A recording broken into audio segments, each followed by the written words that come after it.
Hello Vaishu, ನೀಗೆ ಎಷ್ಟೊತ್ತಿಂದ ಕಾಲ್ ಮಾಡ್ತಾ ಇದ್ದೀನಿ, ಏನಕ್ಕೆ ಫೋನ್ ತೆಗಿತಾ ಇಲ್ಲ ನೀನು? ಇಲ್ಲ, ನಾನು ಅಡುಗೆ ಮಾಡ್ತಿದ್ದೆ. ಫ್ರೀ ಆದ್ಮೇಲೆ ನಾನೇ ನೀನು ಕಾಲ್ ಮಾಡ್ತೀನಿ. ಇವಾಗ ಯಾಕೋ ಇವಳು ಬಿಹೇವಿಯರ್ ತುಂಬಾ ಚೇಂಜ್ ಆಗ್ಬಿಟ್ಟಿದೆ.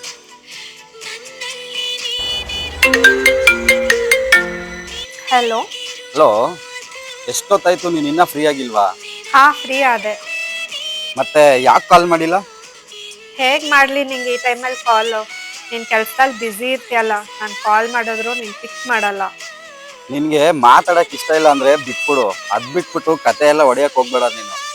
ಈ ಮಾತು ನೀನು ಹೇಳ್ತಿದ್ಯಾ? ಹಂಗಂದ್ರೆ ಪ್ರೀತಿ ಅಂದಮೇಲೆ ಎರಡು ಕಡೆ ನಿಂದು ಇರಬೇಕಲ್ಲ. ಒಂದೇ ಕಡೆ ಇದ್ದರೆ ಅದು ಬಲವಂತ ಆಗತ್ತೆ. ಸೊ ನಾನು ಫೋನ್ ಇಡ್ತಾ ಇದ್ದೀನಿ.